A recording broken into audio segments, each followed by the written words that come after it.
नमस्कार बच्चों, इस YouTube चैनल पर मैं राजेश माथुर आपका स्वागत करता हूं।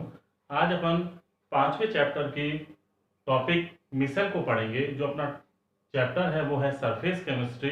इसका अपन वॉल्यूम नंबर 11 पढ़ेंगे आज अपन।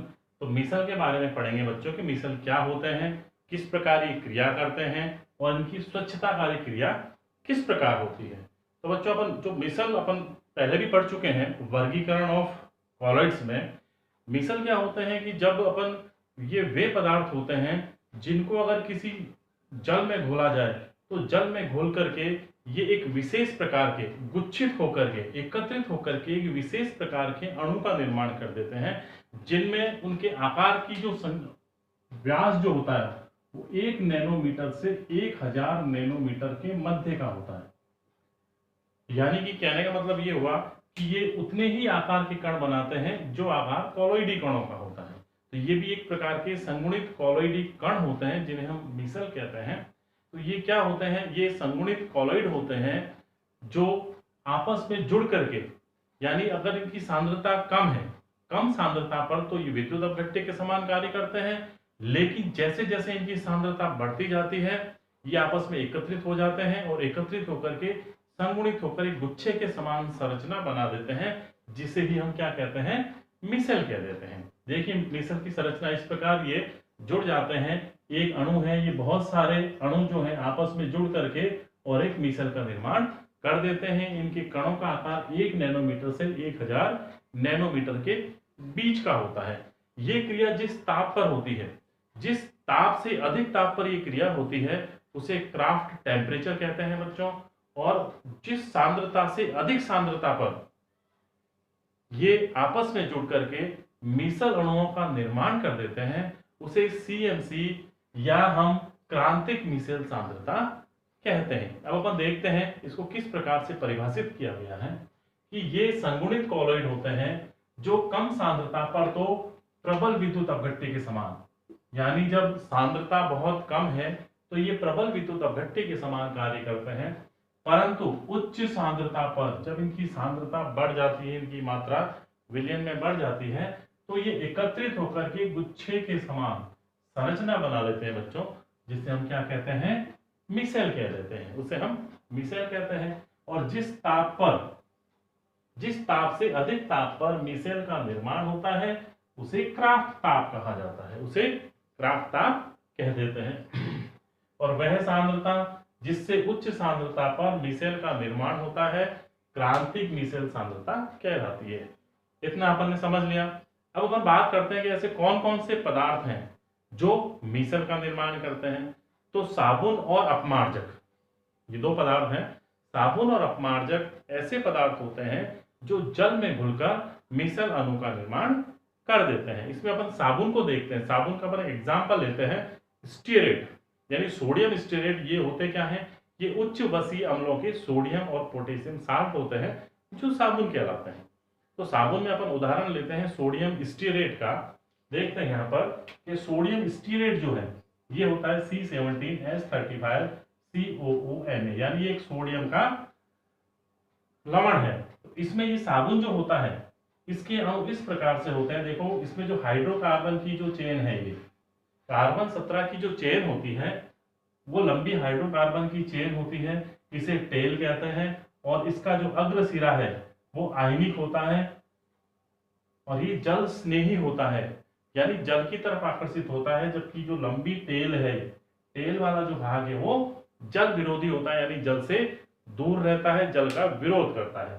तो ये इस पूरे एक साबुन के अणु की एक संरचना है। इस प्रकार का साबुन का एक अणु होता है, वो इस प्रकार से व्यवहार करता है। इसके दो भाग होते हैं, साबुन के अणु के दो भाग होते हैं, एक टेल होती है और एक हेड होता है, यानी एक शीर्ष भाग और एक पूंछ भाग। तो पूंछ भाग जो होती है वो तो एक लंबी हाइड्रोकार्बन की एक श्रृंखला होती है जो जल विरोधी होती है या वसा स्नेही होती है, चिकनाई की तरफ भागती है। जबकि इसका जो अग्र सिरा जो होता है वो जल स्नेही होती है, जल के अणुओं की तरफ आकर्षित रहती है। अब हम बच्चों देखते हैं कि किस प्रकार से मिसल अणुओं का निर्माण होता है, किस प्रकार ये गुच्छे के रूप में गुच्छित हो जाते हैं और अपने आप को एक मिसल के रूप में बना लेते हैं, ढाल लेते हैं। ठीक है बच्चों, तो देखते हैं कब ईंट का निर्माण कैसे होता है।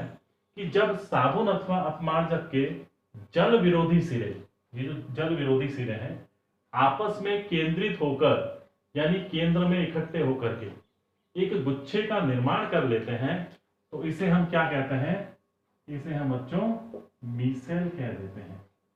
इसे मीसेल कहा जाता है, इन्हें हम मीसेल कहते हैं।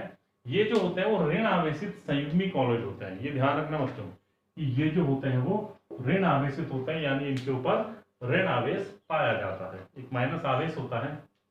देखते हैं हम यहाँ कि जब कम सांद्रता में थे तो ये अणु कैसे हैं? सिंगल हैं, यानी विद्युत अपघट्य के समान, आयन के समान उपस्थित हैं, आयन की फॉर्म में होते हैं। लेकिन जैसे ही इनकी सांद्रता बढ़ती है तो इनके सिरे जो हैं, ये जो है जल विरोधी सिरे आपस में केंद्र की ओर आकर के और इकट्ठे हो जाते हैं और एक मीसेल का निर्माण बन जाता है। इस पूरे मीसेल पर, क्योंकि इन पर ऋण आवेश पाया जाता है, तो इस पूरा मीसेल जो अणु है वो ऋण आवेशित हो जाता है, इन पर ऋण आवेश पाया जाता है और एक मीसेल का निर्माण हो जाता है। तो जैसे जैसे इनकी सांद्रता बढ़ेगी ये आपस में गुच्छित होकर के मीसेल का निर्माण कर देते हैं। अब अपन पढ़ेंगे कि साबुन जो होता है वो किस प्रकार से क्लीनिंग करता है, स्वच्छताकारी क्रियाविधि कैसे होती है, कैसे ये कपड़ों की सफाई करता है, कपड़ों या किसी सतह से चिकनाई, वसा, ग्रीस या मिट्टी के जो धूल के जो कण होते हैं उनको किस प्रकार से ये हटाते हैं, उसकी क्रियाविधि अपन देखते हैं। देखो बच्चों, अब अपन पढ़ेंगे साबुन की स्वच्छताकारी क्रिया, यानी क्लींजिंग एक्शन ऑफ सोप। अपन क्या करते हैं, देखते हैं कि यहाँ पर एक वस्त्र की एक सतह है, उस वस्त्र की सतह पर एक ग्रीस लगी हुई है, कोई चिकनाई या मैल लगा हुआ है, पानी भरा हुआ है, पानी में ये ऊपर एक साबुन का कण है। जैसे ही हम इसमें साबुन घोलते हैं तो ये साबुन के जो कण है इसके दो भाग होते हैं, अपन पहले ही पढ़ चुके हैं। एक भाग तो इसका अध्रुवीय भाग होता है, दूसरा इसका ध्रुवीय यानी आयनिक भाग होता है, अनायनिक और आयनिक भाग होता है। तो इसमें जब साबुन के कण नीचे की तरफ इस पानी में जाते हैं तो इसका जो अनायनिक भाग है, हम जानते हैं कि लाइक डिसॉल्व लाइक, यानी समान को घोलता है। जो समान होता है वो समान को घोलता है। तो इसमें जो अनायनिक भाग है वो इस ग्रीस जो कि खुद अनायनिक होता है उसकी तरफ आकर्षित होंगे, जबकि इसका जो आयनिक सिरा है वो जल के आयनिक सिरों की तरफ आकर्षित होंगे। तो इसमें देखो मैजिक होगा, क्या होगा कि ये जो जैसे जैसे साबुन के कण नीचे जाएंगे इसका जो ध्रुवीय सिरा है, जो टेल है, इसकी अनायनिक टेल जो है साबुन की, वो इस ग्रीस में चिपकती जाएगी। यानी साबुन के जो कण है बच्चों, वो इस साबुन के कण सारे के सारे क्या होंगे, ग्रीस में चिपक जाएंगे, इसकी टेल जो है उसमें धंस जाएगी।